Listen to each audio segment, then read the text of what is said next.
Hello, everyone, and welcome to the Super Cool Podcast. I'm your host, as always, the spirit of Super Cool Radio himself, Matthew Thomas, and this is episode number 22.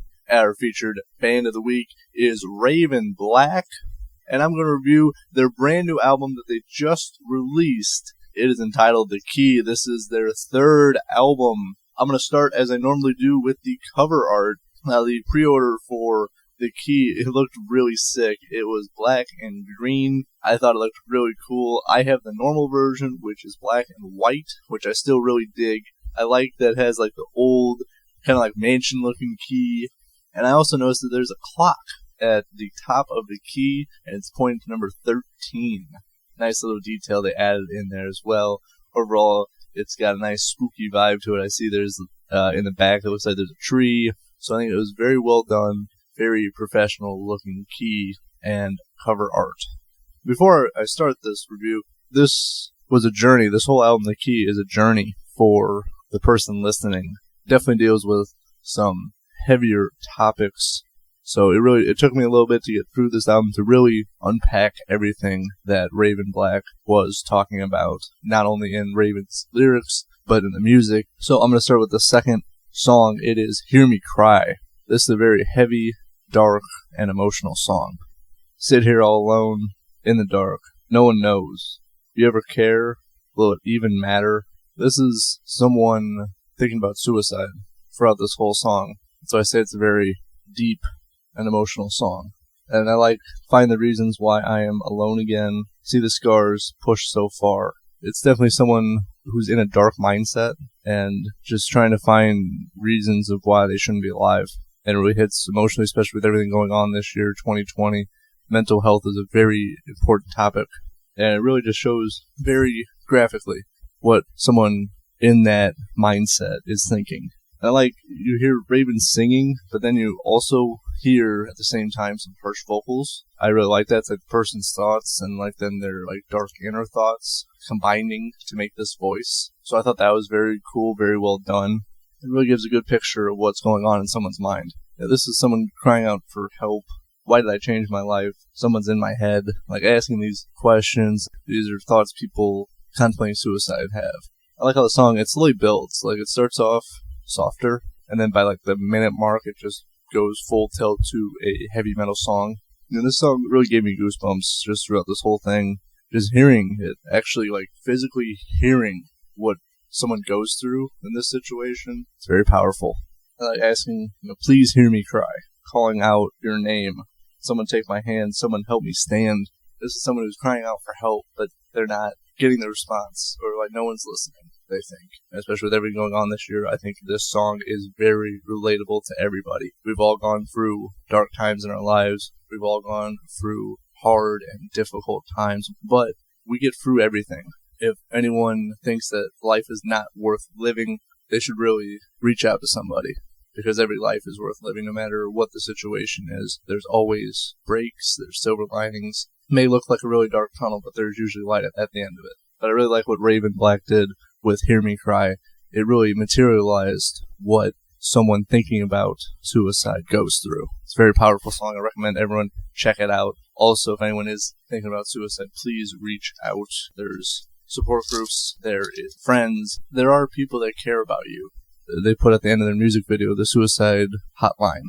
So there's resources out there for people. There's also a big message in the song. Not only does it materialize what people think about suicide go through, but also that we need to take care of each other. We need to love and understand each other.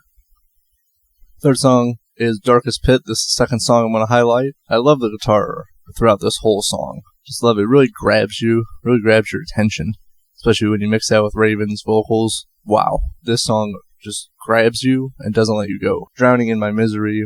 This person is struggling with demons, and they ask the question, what the hell is happening?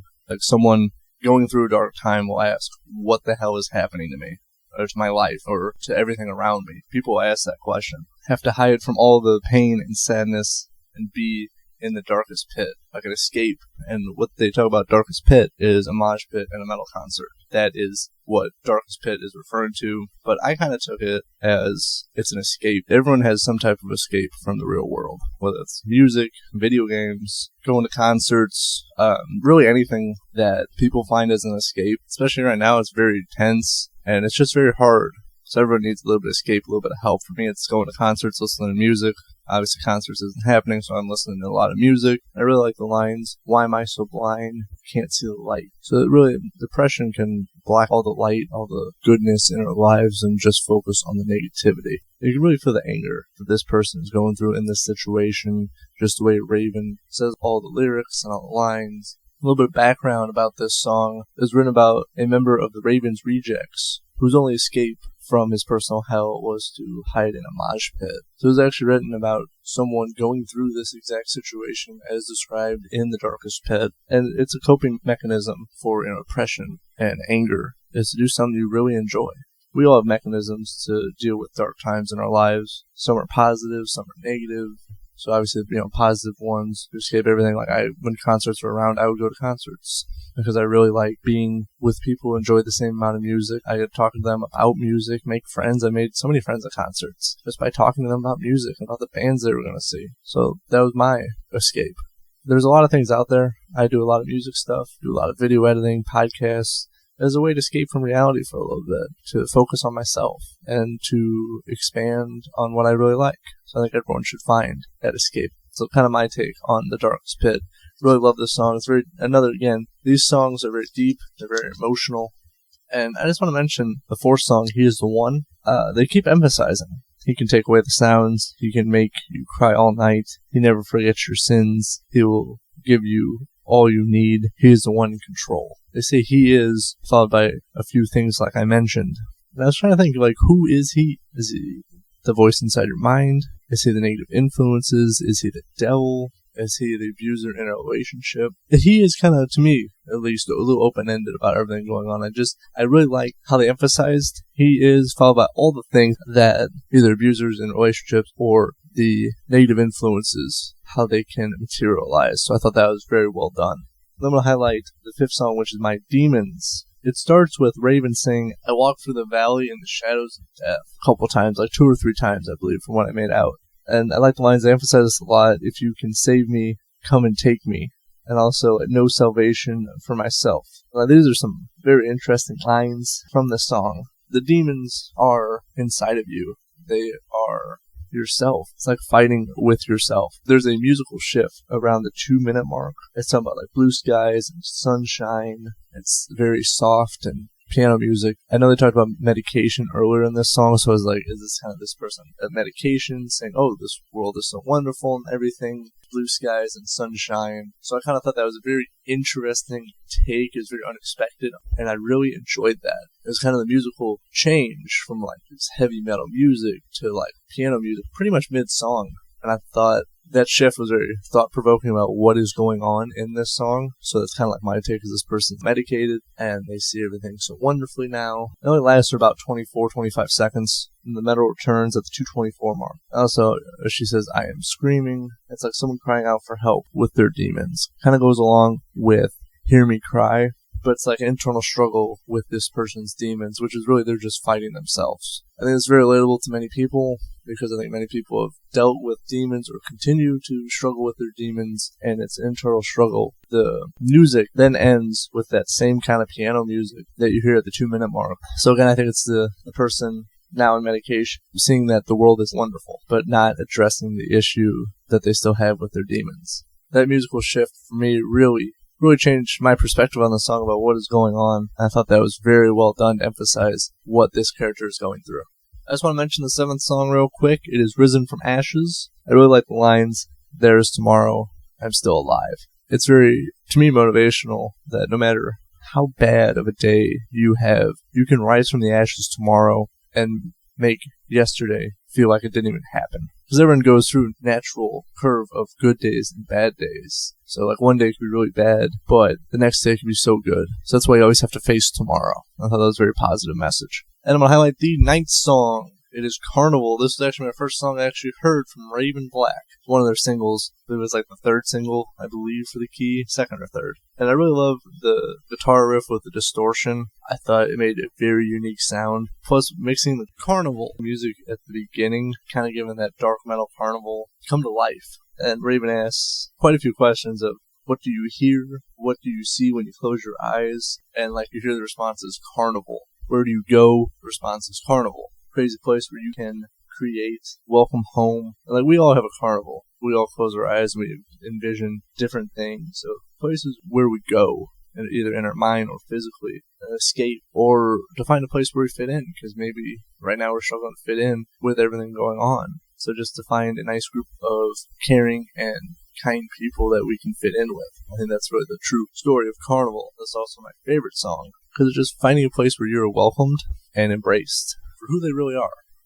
Then I want to talk about the 10th song, which is We Are the Rejects. I really like the lines merry-go-round of fantasy. And when they talk about the Rejects, it is the Ravens Rejects, which is Ravens group, a very close-knit group of their fans where they can support each other and to be there for each other. And I think We Are the Rejects goes very well with Carnival, where we go, and then We Are the Rejects, you found that group. It's very uplifting. Like when you're in a dark place, you gotta find a great support group to help you out. And that's kind of like this person finding the Rejects, the support group, for he can get through his darkest times. Raven lists the side effects when you come across a reject. We have brotherhood, kindness, fun, moshing, screaming, and then 13 out of 7 people experience high amounts of heavy metal in their blood. I thought that was very funny and a good line to list the side effects. And then I just want to mention the 11th song is In the Silence. And this is like the only piano song. It's not a heavy metal song, but I think it's a great ending song.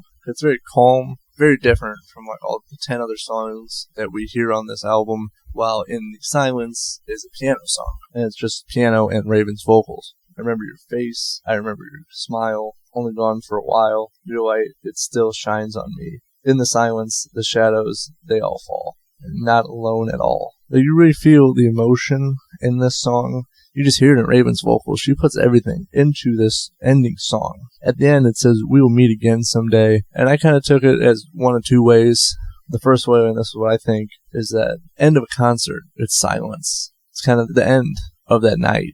Everyone goes home, people go to their jobs the next day, and obviously Raven Black goes to the next concert they have. But when she says, I remember your face, I remember your smile, I've heard great stories about Raven and Raven Black, that she actually remembers who she talks to, who she speaks with, and she doesn't forget who she meets at concerts. So that's kind of like what I take on it. Or we'll meet again someday, which means we'll meet again with the people who have departed us. So you take that one of two ways as well. And that is my review. It was a very deep, very emotional review of The Key by Raven Black.